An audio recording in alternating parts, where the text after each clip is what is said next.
Governor Gavin Newsom's proposed $20 billion to $100 billion Delta conveyance project would divert Sacramento River water before it enters the interior delta, carry it through a 45-mile underground tunnel to the bank's pumping plant. Supposedly, this would reduce ecological disruption and improve water reliability for agricultural and during dry years to Southern California urban areas carried over the Tehachapi Mountains. But most of the water would in fact go to the Central Valley to big corporate agricultural businesses, not to Southern California's urban dwellers. The Sacramento-San Joaquin Delta supports 55 fish species, some of which are listed as threatened or endangered, including the Delta smelt and Chinook salmon. Fish species native to the Delta have been severely impacted by river flows diverted to agricultural and urban areas, levees, pollution, invasive species, and general ecosystem degradation. Those species depend on sufficient flow of fresh snow-melted water to provide a barrier to seawater intrusion from the San Francisco Bay. Hence, the need for regulations to limit diversions of that water and help keep that water clean. Since 2012, according to a joint statement by environmental and fishing groups opposed to the governor's proposal, they stated in 2022, for a decade, California water agencies have promised a comprehensive voluntary agreement, so-called VA agreements, to address the deteriorating conditions in the San Francisco Bay Delta Estuary and Central Valley rivers, including declining endangered species, proliferating harmful algae blooms, and damaged salmon runs. Despite this growing process, the VA process has failed to meet a string of deadlines set by participants. It is now no closer to a complete, enforceable, and scientific package than it was years ago. In that context, the State Water Resources Control Board held a public hearing this January 28th to the 30th in Sacramento to discuss another revised draft of the Bay Delta Water Quality Control Plan, which proposes a voluntary pathway for water users to avoid. That means the people who use that for their agriculture and so on, to avoid stricter and mandated flow regulations. So they want to keep those regulations out. In the final days of the hearing, there was heavy opposition voiced from tribal nations, environmental justice groups, fishing communities who argued that the VAs are scientifically unsound, lack accountability, and prioritize agricultural water district interests over environmental tribal needs. My guest today, who was at that hearing, is Conner Everts. He spoke on Friday. He is a frequent guest and analyst and contributor to SoCal Water Wars and wears many hats in the Southern California world of activism. I won't go through everything here, but he is the facilitator for the Environmental Water Caucus, executive director of Southern California Watershed Alliance, and he also co-chairs the and facilitates the Southern California Water Dialogue and the Green LA Water Committee Coalition. Welcome, Connors, once again. And you spoke on Friday, and go over briefly what you told told the board and what's wrong with voluntary agreements. Thank you, John. Thank you for that context. I'd just like to add a little bit more too, because what we're really talking about, we say the Bay Delta, but it's really an estuary. It's historically the largest estuary on the West Coast. And when I was growing up as a fisherman, it was the center for a huge seasonal bounty of fish that would come and go, including fish that we can't say they're going extinct. The Delta smelt, which is often referred to just as the tiny fish, it's actually the bottom of the food chain for so many fish, including salmon, steelhead, invasive fish like striped bass. There's a huge variety of fish that were once there that aren't anymore, and partly because they were just churned up by the pumps. These massive pumps were sucking in the Delta by huge numbers. So really since 1971, we've seen this huge collapse of our fisheries. And that just doesn't impact the delta itself, the feeder streams and rivers that run into it, primarily the Sacramento going to the north and the San Joaquin coming from the south, feed in. However, the San Joaquin goes virtually dry because it's diverted so much, and the Sacramento is meant to flow, like all rivers are, through a natural delta estuary, which actually cleans up the water and establishes a balance between salt and fresh. Right now, we're going through what's called a snow drought after having a very wet December, and this is beginning to be a repeat of a pattern that may be part of the climate change, where we have rains earlier on, not necessarily cold enough, but these atmospheric rivers, which are warm, so we don't get snowpack. The reservoirs fill with the amount of runoff we have. We have these deluges and then nothing in between.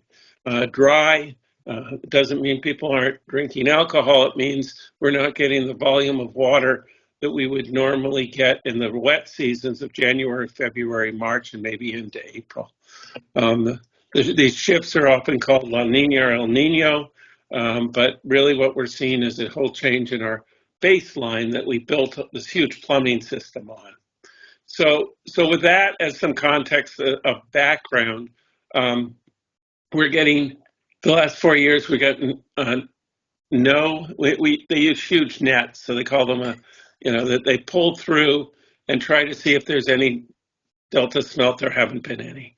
So, at this point, we're at a very different point than we thought we would be, but we were afraid that this is where we were going. And so fisheries experts like Dan Backler, who writes on fisheries and about these issues statewide, should be read for that very reason. So with that, I was on for almost 9 hours on Friday waiting to give my 3 minutes of public comment. And I thought it was fascinating to hear the panels they had. I give the State Water Resource Control Board not for the proposal that the staff has put forward after all this time, which has brought us from an original scientific discussion of 75% of the natural unimpaired flows should be continued. That was pushed back to 60% when we had the first discussions when the so-called voluntary agreements were dropped on us right at the beginning of a meeting where we're going to be talking about 45% of the natural flows. We were not involved in those. That involved the State Department of Water Resources, the State Department of what was called Fish and Game, it's now called California Fish and Wildlife, like the federal one, and the bigger water agencies that were involved in this. So we were not part of that discussion, and we were kind of blindsided because we thought we were going to actually come to a compromise of a compromise of a compromise at 45%. We're now talking about 35% of the impaired flows as the delta dies. And in many ways, you've mentioned the algae outbreaks that are toxic and other things that are happening. As a fisherman, it's no longer appealing as it once was, just because it's dying. And if we don't recognize that and we continue to think we can take the volume of water out. Now, the whole idea is that when it's wet, you can draw more, but there's a limitation of how much can go through the systems themselves. The aqueducts can only take so much water. They're massive. So if you've driven along the interstate, the 5, you drive parallel to that. At one point,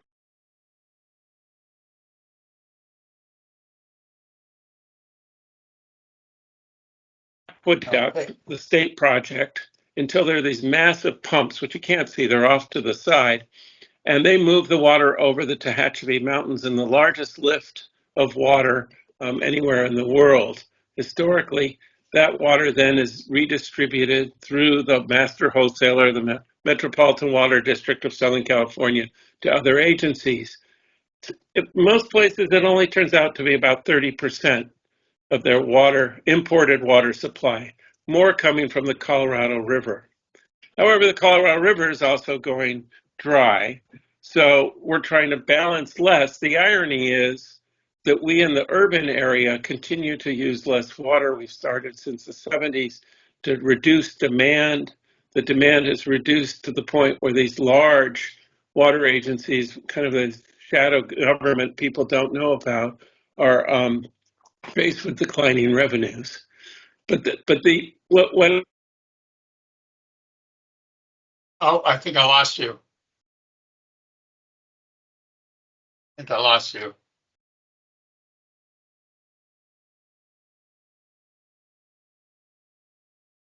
Lost you. Lost you.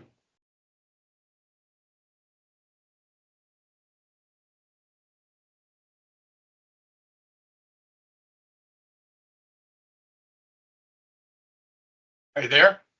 Yeah, I got disconnected for some reason. Okay, that's right. I can patch that up. This is a recording, so it's not Yeah. live, so we can fix that up. Anyway, so I actually learned a lot. There were a lot of excellent scientists too. There were hydrologists.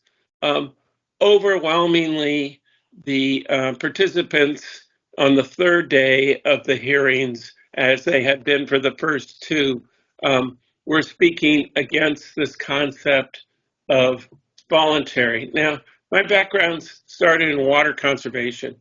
Water conservation doesn't happen on a voluntary basis with agencies. It happens when there's mandatory restrictions, and then the public responds. And once that starts, that reduction in demand, it continues to build, and that's really what's happened. Eventually, people, businesses, and institutional organizations like schools and municipalities and others figure out how to use less water because that's what we're faced with, and So we why? become far more efficient. And then our demand is dropped. So if ag had the same approach, we'd be having a different discussion. However, they've expanded growing things like almonds, even though they've lost the market through tariff. They've expanded the amount they're growing in places where the soil doesn't demand it and where the water supply should be from the ground, but it's been so overpumped, they're still reliant on what they call the surface water that comes to the canal. Let me focus on why they.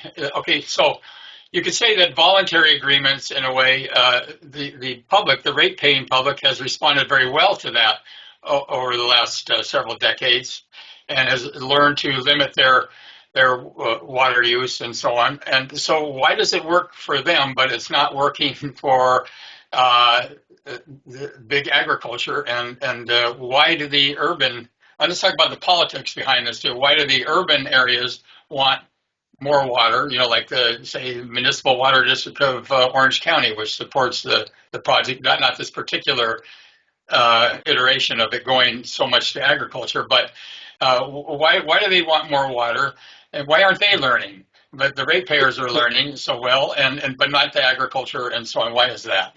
So I would say that agriculture hasn't adapted to the idea that water is a finite resource in the same way that urban people have.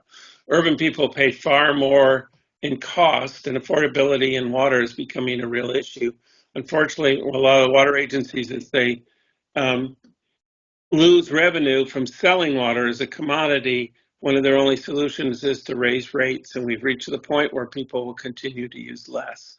So I think the difference actually goes back to what was called the three-way agreements. Just to be clear that this latest iteration of the idea of a single huge tunnel drawing water underground and away from the natural estuary and delta is about the seventh or eighth iteration of something that started being called the peripheral canal.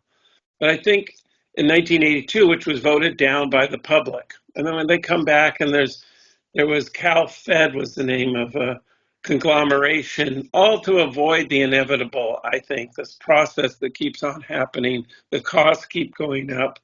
But the public, I don't think, is as aware of those issues as they are of using less water, because when we have less in terms of the allocations, we go through these cycles of saying you have to cut back.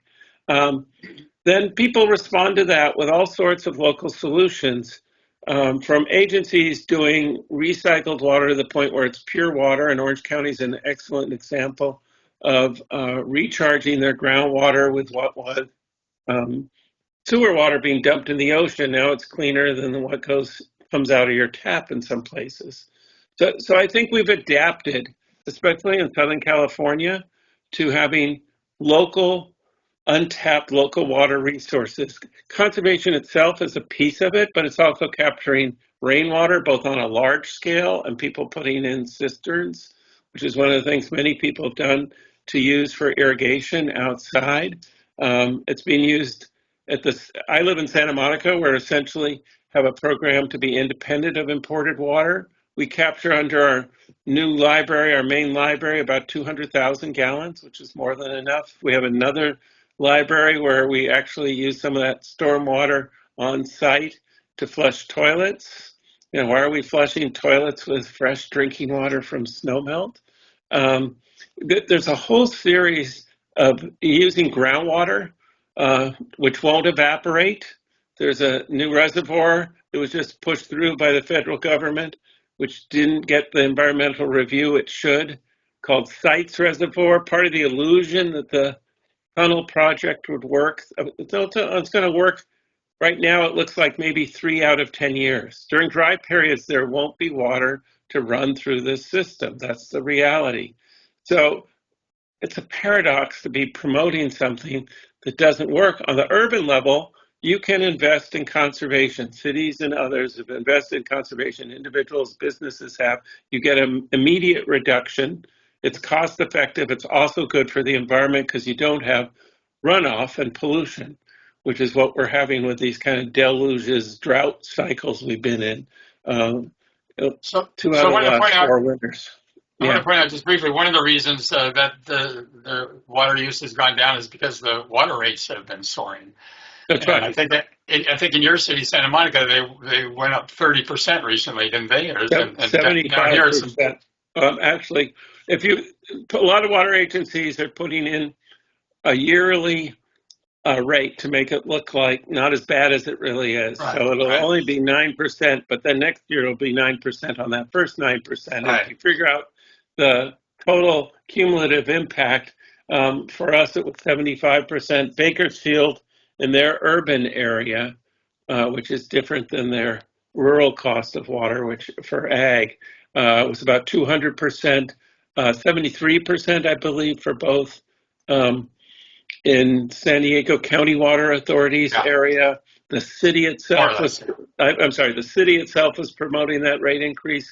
So you get a lot of pushback because there are regional water wholesalers who want to raise their rates based on their cost of imported water. And then they retail that water out to cities and smaller water districts, some private, some public. And then they'll raise the rates there as well. So rates are an issue. No, people didn't really think about the cost of water. I think far more than ever in the past, especially in the urban area, people are aware of water costs, water availability, how to be more efficient personally. Santa Monica did 85,000 ultra low flow toilets in the early 2000s. That offset a lot of wasted water. We capture water. We did capture water from our storm drains. That's been reduced to the point where we're now using that system to recycle water. So there are a lot of examples in Southern California, smaller scale on an individual basis, business basis, and then up to the agencies and the counties and the cities where we've reduced water to the point where the water agencies are going to have to rethink their business model of how demand was supposed to ever increase in the future, and that's not what's happening. And these projects, especially like down here in San Diego County, like the Carlsbad desalination plant that was built in 2015 and has been a financial albatross and is responsible for a lot of the increase in water rates down here. Just add more to it, and the Delta, the Peripheral Canal project, the DCEP is going to. The estimates are by the proponents themselves at least $20 billion. We know that projects always expand their cost estimates as they go along, and the other estimates by environmental groups, Seawind, for example, the California Water Impact Network, has claimed that the true cost will be somewhere between $60 billion and $100 billion, depending on variables that can be kind of unpredictable and so on. So we keep doing this. Our water agencies keep promoting these projects for water that we really don't need based on the results of conservation, and we're all doing fine. And then, so talk a little bit about the ideological underpinnings of this, because, and then a little bit remind me. I want to also get into this idea that there isn't a need, and this being advocated by people who who work for the Metropolitan Water District. There isn't a need for so much water as we thought to go through the Delta, because a new scientific study claims that habitat restoration will take care of that, I guess. So, but talk about the philosophical, the abundance philosophy. There's a new abundance philosophy, by the way, coming out of UC Berkeley project, which rebrands that to a more environmentally friendly outlook, but what we can talk about later. But the fundamental, you talk about the business model. So why do they hang on to this business model that's just based on selling water? Excuse me. So,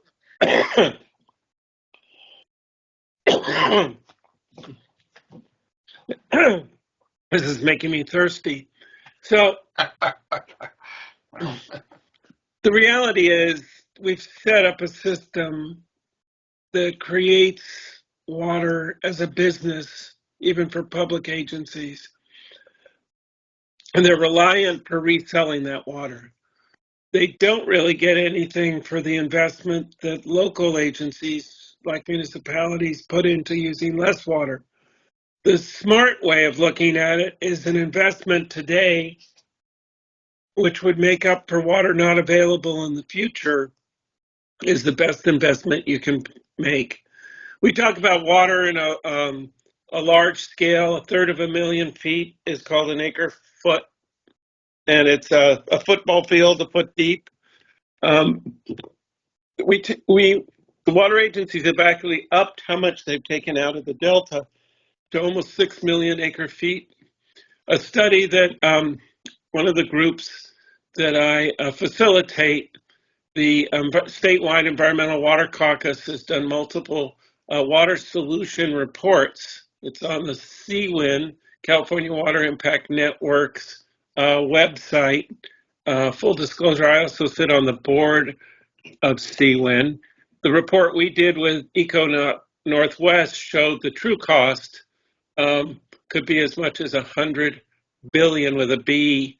By estimates by the Department of Water Resources, which is also a water purveyor as part of the state, is that their timing would be 17 years to actually build this.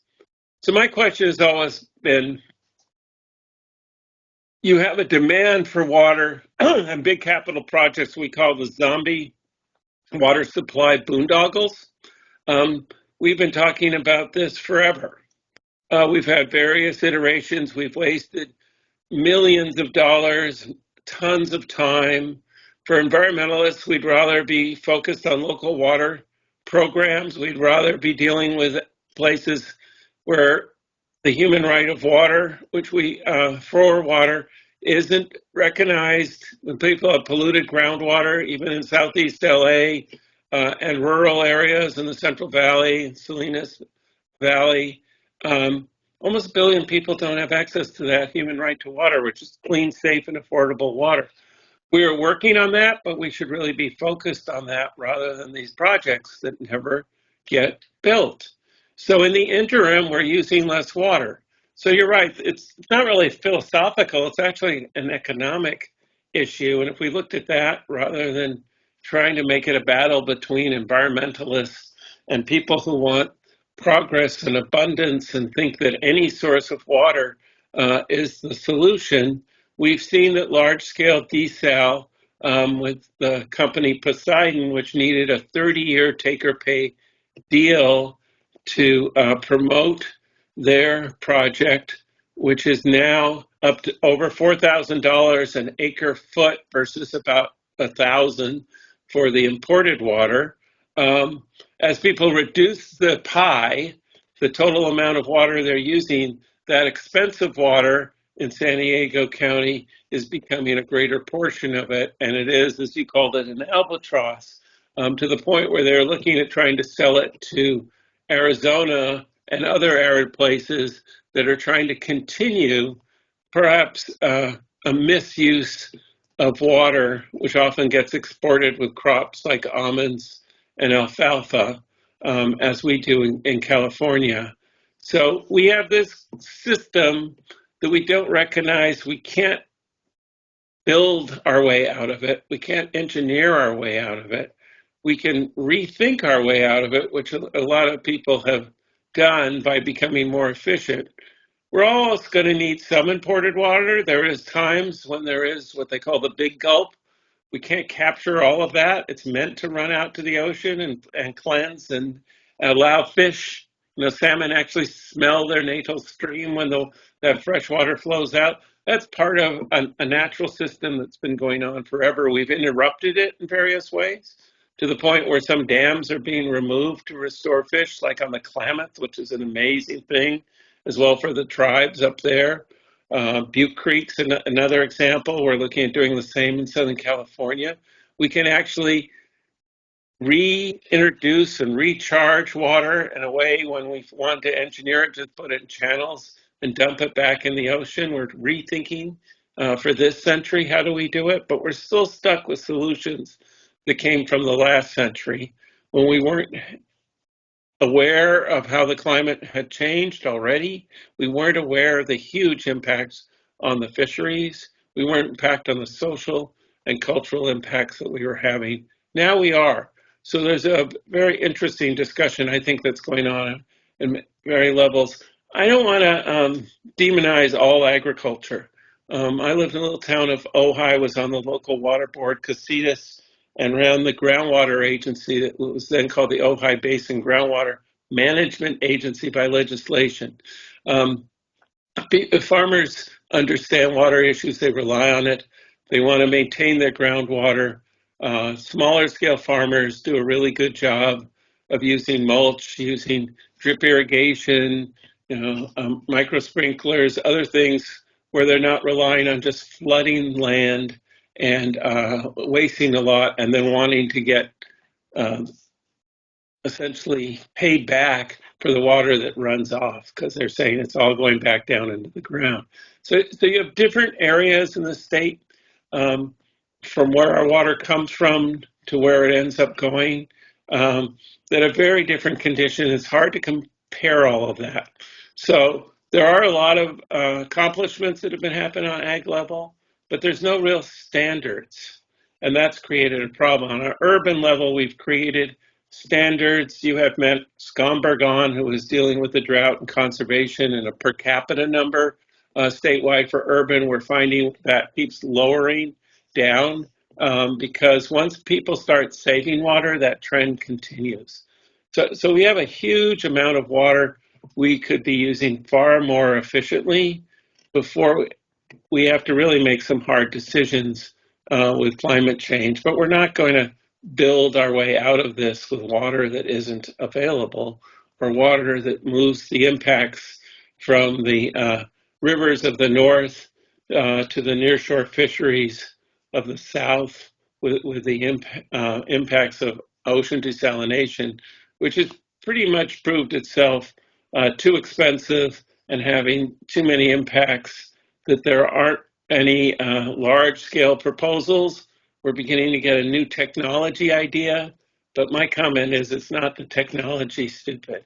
Water is for everyone. By the state of California's constitution, you can use it but not abuse it, and it is not a commodity. It's a public resource, so a lot of the best work we've seen is in what's called the public trust. A good example of that was the Mono Lake decision, where so much fresh water was diverted by Los Angeles, that the alkaline lake where so many birds go to nest from all over, from South America to most of the gulls, was going dry to the point the islands where they nested were accessible by coyotes. Because we had a long-going battle and we thought a victory at the State Water Resource Control Board, we thought this was a good example. And unfortunately, the Department of Water and Power in Los Angeles never complied with that. So now we're back going to the beginning of that process again. But the big change I think that we've seen is greater public interest and involvement.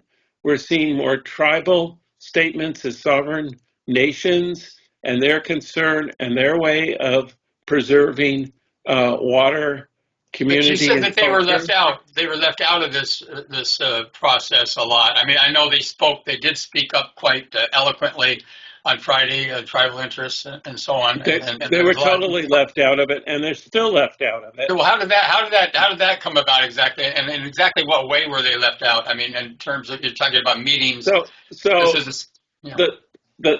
the idea is that if you bring all the stakeholders together, you can come up with some conclusion. However, because everybody's interest in water seems to be so different, those processes haven't played out. An excellent example is what's happening on the Colorado River, where on Valentine's Day coming up is yet another deadline that probably will not be met. I can predict it won't be, where the 7 states, leaving out Mexico and leaving out the tribes, are trying to take a drying river and figure out how to reallocate it. We have always thought that we had more water available, especially because a lot of the planning happened in really wet periods, and didn't allow for the driest day plus fire, which is how we should plan. So when we built these systems, we over allocated the water that was available. Agriculture and cities thought they were entitled to the water even when it wasn't available. We're having to fallow lands, meaning farmers are actually paid sometimes not to grow crops so that water can stay in the ground or potentially stay in a reservoir. We are rethinking and creating kind of a revolution from what water used to be to what it really is and what it's going to become with these extremes of climate change. So we really have to change our way of thinking, the way we react, and the way we work together on these things. And I think the tribes, to me, you can look at the Owens Valley tribes. They've created their own water commission. They work together. They're working with tribes in Los Angeles and various community groups. Okay, well then how do they, I'm going to get more to how literally they were left out of at least the process that led up to this meeting, these hearings, right? According to you. So I mean, how did they just, who was invited to the discussions? No, yeah, they just weren't invited to the pre-discussions or whatever? Is that how? Neither were we. So, okay. as environmental and community and environmental justice groups. So, it's hard to come to a conclusion on these issues.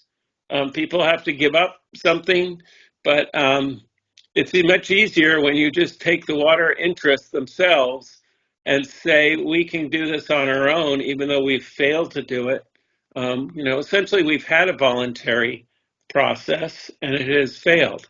Okay, so, what should the mandatory agreements say exactly? Agreements. So mandatory agreements should establish the natural flow should be at least, I believe, 60%.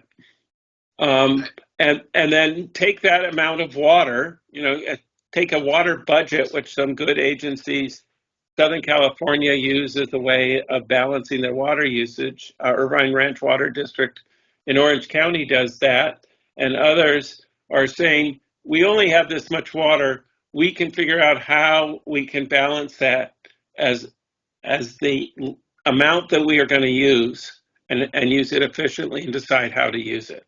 So I mentioned earlier this study or this proposal or study and so on that came out of UC Berkeley recently, and they're talking about supply side versus a better business model, and they talk about creating an abundance of water too. However, they have a different twist on it, and it's basically one of the and to ensure equity, environmental protection, and so on. And it's to make a people-centered approach rather than a corporate-centered approach. Basically, is what they're saying, I think. And they're saying that the first thing we need to do is realize that there is enough water in California. Right. And in most cases, there are some like in the San Joaquin Valley and so on who are, their water systems are just messed up and they're not getting that water for various reasons, or they're getting contaminated water and so on, and that needs to be taken care of. But so there is an abundance of water. It's just how we manage it and so on. And but the problem seems to be that, and I think most of the people buy this when you talk to them, and we have people going to water board meetings such as the Metropolitan Water District of Southern California and speaking out, environmental groups and so on. Consumers are speaking out more, especially in San Diego County, which has the most expensive water, but that's, but we're still, our agencies are still planning a lot based on paper water too. Okay, that's how they're determining how the supplies we have, on paper, what we have, when we don't necessarily have it in reality. And they seem out of touch. They seem way out of touch with, in my view, with what their constituents are concerned about. And why is that, do you think? If you agree. So let's break this down a little bit. I totally agree with the idea that we have enough water if we use it properly in California. That doesn't mean we're not going to have times when we shouldn't be planning, as I mentioned, for the driest times plus fire. So we're prepared for that. One of my mentors was Dorothy Green, who wrote an excellent book late in her life on her experience in working on water issues. She was the matriarch of a lot of environmental organizations, especially in Los Angeles, a group called Heal the Bay to deal with water quality, a group that's now called the Council for Watershed Health to look at it on a system or a watershed basis for the LA River. Another group that was CWIN, the California Water Impact Network, to have a statewide approach of people working together on solutions and challenging the projects that don't make sense, especially around the Delta. And the fourth one was Public Officials for Water Environmental Reform. All these happened in her dining room where we would meet and we would talk, and she'd bring people together from different parts of the state, and we could try to come up with solutions, and it created these organizations. So in her book, in Managing California's Water Avoiding Crisis, I believe it's 2007, you see California Press, she makes that statement strongly that we just need to manage our water properly. And I agree with that. I really think the problem is that most people see things as either supply or demand, and we're not putting the two together. So, water supply is traditionally bringing in imported water. What we're beginning to realize now that should also include balancing our groundwater, not just exploiting it, which we've done to the point where there's huge subsidence in the Central Valley and other areas. I'm a tall person, but there are places where telephone poles have sunk down to my reach, which is almost 8 feet because we've overtapped the groundwater. The solution for that was a compromise in the midst of the 2014-2015 super dry period. The legislature put in a Sustainable Groundwater Management Act, creating all these individual agencies. I sit on one in the city of in the Ventura area, and they have until 2040 to implement the solutions on their groundwater, and they're often run by the very agencies that have created the problem. So on the other side, we have a demand side, which is actually working effectively, where we reduce demand through a series of things. So not just demand side is like the high level of conservation that is included in the planning beyond just a simple efficiency. But then you also have stormwater capture and reuse. People are doing cisterns on a much larger scale than the single barrels that overfill in minutes when it rains hard. And municipalities and others are doing large scale local water capture. We have my community garden's right next to a big baseball field that has a huge tank on it to offset the water that's used for with the city of LA for a golf course next door. We can talk about whether golf courses are appropriate use of drinking water too, but there are many examples of where people are also doing gray water, which means everything but your toilet and your sink water, and they're actually reusing that for irrigation and garden and trees on the outside. So all these kind of untapped local water resources begin to add up. Businesses have certainly done a level of water reuse and capture and cleaning up on site. One, because they can't discharge their pollution like they used to, but two, because they realize the value of that investment makes sense. So I think that's part of this big change that has actually happened. There's resistance to change. You know, Mark Twain says, his famous quote is, water is for fighting, whiskey is for drinking. But the real one, I think he said, and I'm trying to paraphrase, but he said, you know, I like progress, it's change I have a hard time with.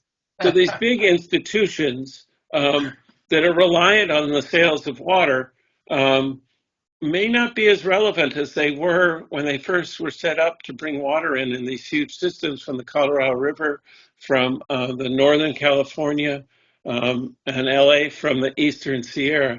These gigantic engineering feats, which could move water to where it was considered not needed, even though it was part of their system and their own local economies, to where the growing population is. The other thing that's also been documented well from a very good group called the Pacific Institute is that we can't say we need more water for more population, because we have proven that even with more population, demand continues to go down. In Los Angeles, and these numbers are even greater now, but 1.4 million more people since 1978. The water demand was flat, now it's dropped down. So I think a lot of people, they don't realize where, okay, talk about being out of touch and so on. And oh, by the way, this is the book you were talking about, right, by Dorothy Green. I have this. This is kind of one of my water Bibles. And but I think a lot of people don't realize, I mean, where their water policies are actually being determined. They're not necessarily even being determined in the boards, not at the board meetings. They're predetermined. I think a lot in all these water summits that are held, for example, and these professional water agencies like Aqua, and which are diversions, and which Dorothy Green points out in this book are kind of a diversion from the Public Disclosure Acts, like the Brown. It's going. Okay. All right. So there is a water industry, or I would say a cabal, and it works amongst itself, and it has a propaganda branch, which is Aqua, the Associated California Water Agencies. Within that, there are many other subgroups. You could spend almost all of your time going to meetings. But you're right, the real meetings should be open to the public during hours when working people can go to them, because they're often in the middle of the day. They should be broadcasted. They should be, video broadcast. Now, because of Zoom and because of COVID, a lot more people can participate, but it's not the same as actually being there and being. So Monday is committee meetings at the Metropolitan Water District talking about these so-called voluntary, which I would say for the rest of us are involuntary agreements, and then a vote the next day at their board meeting. So we can include the information. I don't know when this is going to be posted, but that's an example. So those meetings are in the middle of the day.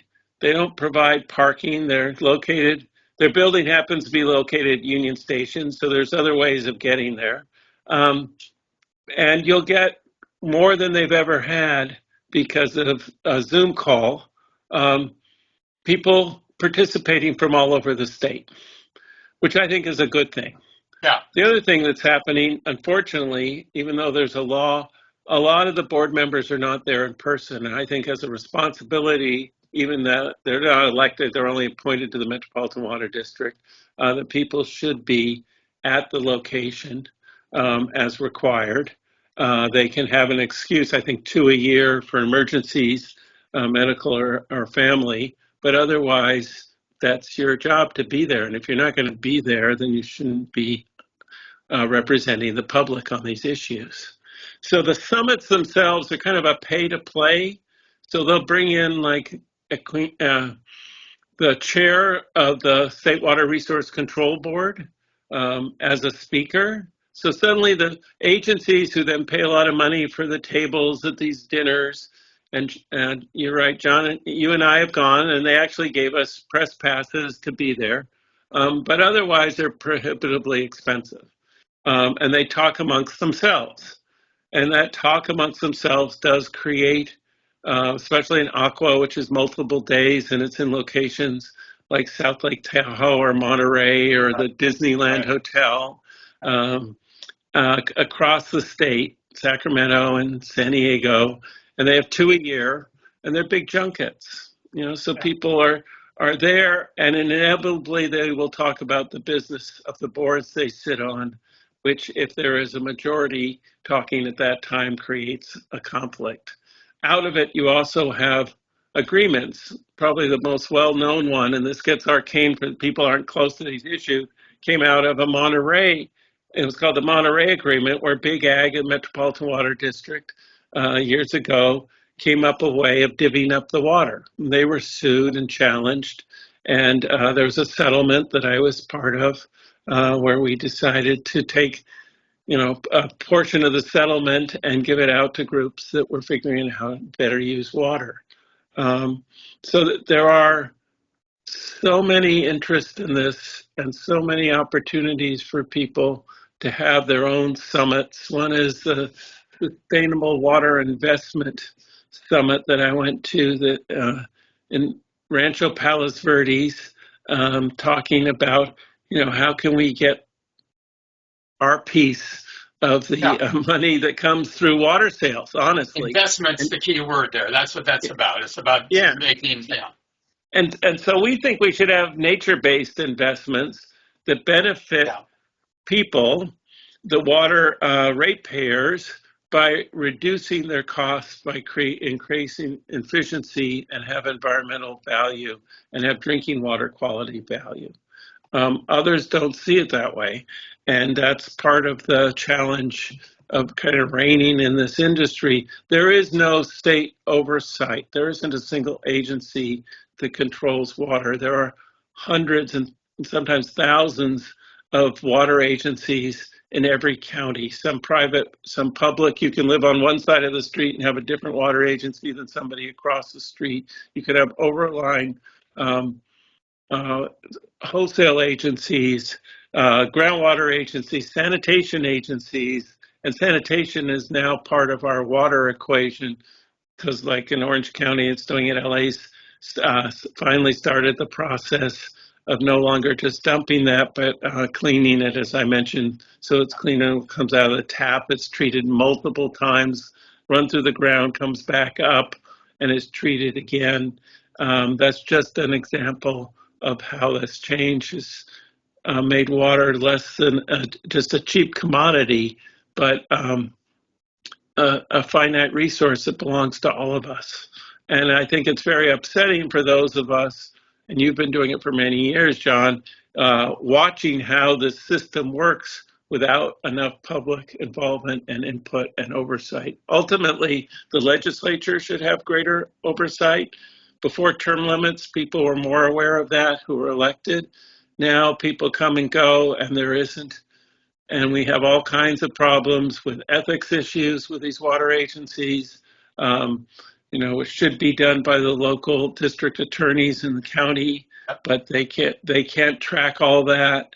And I think another good example of the governance problems happened at the Metropolitan Water District, and you wrote about this as well, where they had a new general manager who came from LA City Sanitation, who was part of the big regional sanitation plant movement the Metropolitan's doing with LA County for their what they call pure water.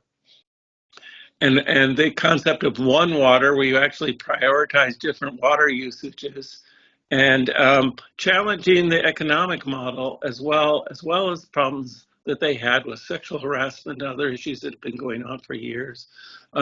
Because he took that job seriously and was a change agent, even though that they had voted him to be their leader, they then forced him out recently.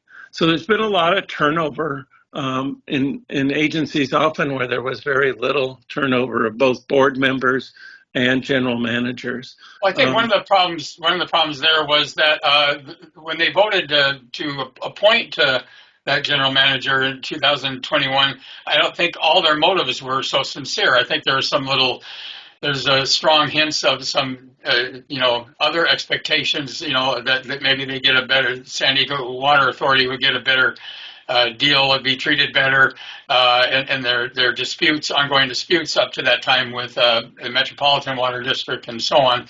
And so when the time came to get rid of him because they didn't really like the one water approach so much in the first place, there's a need by the Water Authority to get rid of that excess diesel water that no one wanted to buy in San Diego County, really. And spread that around. And I think that's what they're working on now. So, I mean, there are a lot of these are, there's a lot of transactional stuff going on in the background too. And like you said, that what we need here is, like you alluded to, we need the public involvement, just the regular public to go there and speak out. But the problem is that the Met and agencies like the Water Authority and other wholesalers is that their board members are appointed, they're not elected, and they have a skewered voting process which favors wealth and property and so on. And so I don't think people realize that, and they don't realize that about the summit meetings and all these. There's tons of them that go on. These run by corporations and so are sponsored by corporations and so on, and by the water districts themselves, who are an ongoing concern as far as businesses. They don't want to lose that revenue. They want to sell when they see rain. It's because as one of them I quoted a long time ago said, when I see rain, I see manna from heaven. So they get because it means more water to sell for their bloated bureaucracies.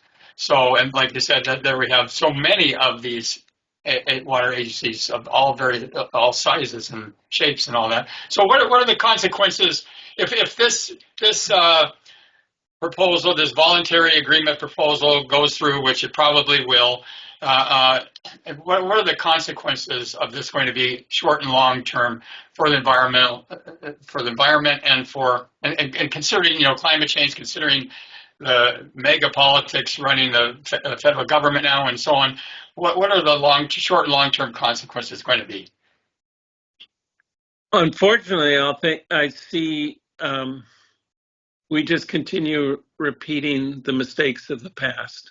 So it's only going to exacerbate the problems that we have in terms of overtapping water from both natural systems like the Bay Delta estuary and the rivers, and releasing it as the federal government thought they could let water flow in the winter last year, which was wasted water.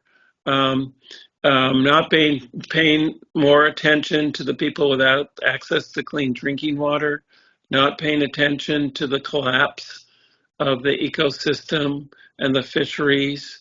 Water will get ever more expensive, which of course will drive down demand even more. So we've kind of created this loop where we're ignoring the basic structure. There should be a demand for more governance, but if we have less governance and voluntary type things, then how do we enforce and how do we monitor that? So by the time the impact has happened, we aren't already too deep into overuse that we can undo that. I see these little fiefdoms in all these water agencies. Another good example is what happened. Everyone complained about Palisades and that they didn't have a reservoir fixed or maintained. That wouldn't have solved, a perfect firestorm with the huge winds and everything that happened. But in terms of water districts, the 3 private water mutuals that serve the Altadena area, which is LA County, it's not part of the LA City, and had a population that wasn't notified in the fire on the western end. So a lot of the homes, infrastructure for water itself, the ability to draw from wells, which is what they were doing, or purchase water, was gone. Many of their customers are gone.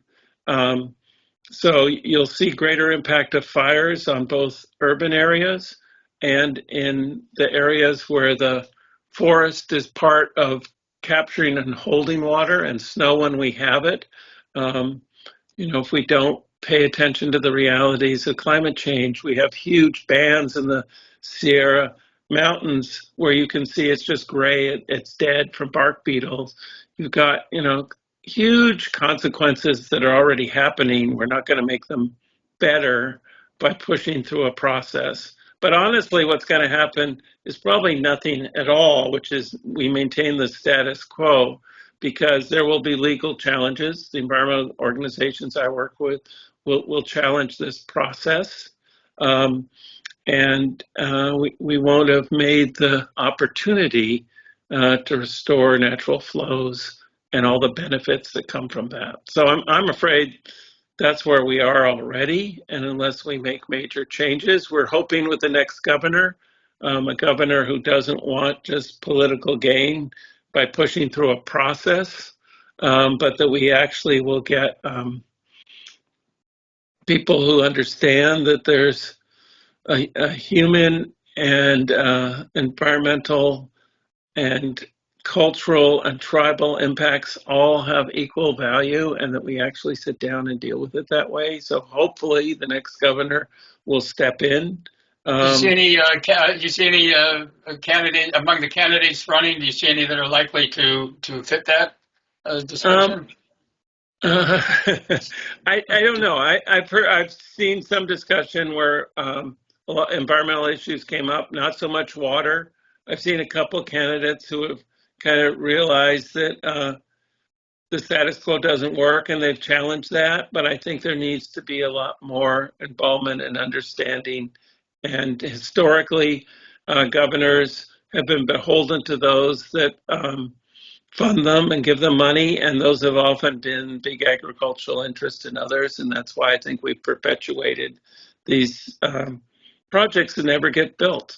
So I think we're being forced to, we get these moments where we think we have water and we need to actually put it back in the ground and store it and not draw it down like we do in the hot times. We're probably going to come out with a very hot summer. Hopefully this pattern of dryness changes into some more rain later on, but it looks like the snowpack's going to go back to these very dry times, and that is our extra reservoir that holds the water until later in the system.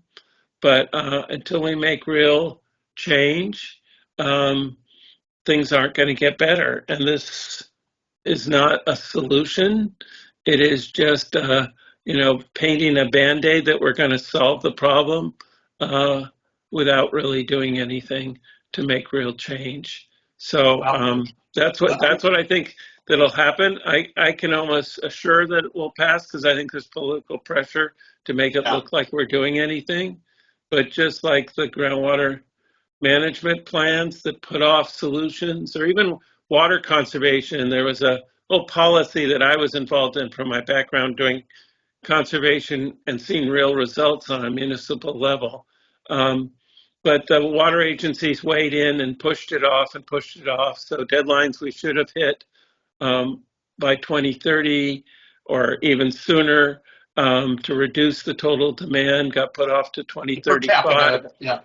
And I can guarantee that when we get to 2034, that there'll be a push to push them off again. Yeah.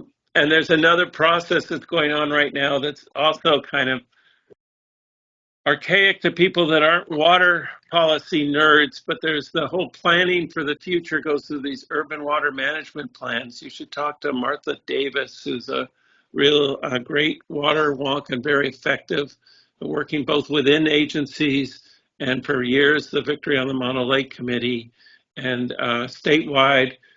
People are now doing a model and reviewing the assumption that water demand will continue to go up, and we should be building on things on this. There's another piece of this too that people don't talk about, except the agencies will say, well, we have to supply all the new building demand that's happening. But the new buildings going in are using a fraction of the water that other buildings use just because of all the efficiency standards we have, and equipment keeps getting to the point where we're using less water, we're capturing more water, we're reusing more water. We're beginning to look at other places around the world that do that far better than we do. In Australia, they mine their sewer lines and capture water for buildings. We're going to see more recycling on site rather than having big centralized systems. There's going to be decentralized systems, and people are going to take charge, and businesses are going to take charge of their own water. I think that's the better future that we're moving towards as well. It sounds like one way or the other, that's going to be inevitable. We don't seem to have much easier way. Yeah, I don't. If you look at the giant supply sources we depended on in the Colorado River, and we over allocated and we overgrew crops in the deserts or very dry places with high levels of salts and selenium. And the only way we could do that is by flushing large amounts of water that we thought there was an endless supply of. Well, now we're realizing that isn't. So how do we make that change, and how do we prioritize water usages? We don't want to, people say, I want to do everything on the menu. I want to do ocean desalination. I want to do another big boondoggle in the desert, mining water, which has been around forever and still hasn't happened, called Cadiz, and privatizing water, that if we just, a public-private partnership, which is where private companies take public money and try to make profit off of it. None of those things are going to solve us from ourselves. So ultimately, I think we are forced, and we do, in that interim before those projects are never built, but are promised, we become more efficient and use less water, not to the levels we need to, which are going to be far greater, to make us look at other places around the world that use water far more efficiently than we do with relatively the same climate. But we are blessed when we have water. We have a lot of water all at once, unfortunately, and we just don't manage it correctly, as Dorothy Green would say. Well, Conner, stick around after we stop here just for a few minutes. I wanted to show you something, but we'll call the discussion for today, and it's been great having you here as usual, and we'll hope that we get a lot of viewers and that we can inspire them to get more involved in this process here.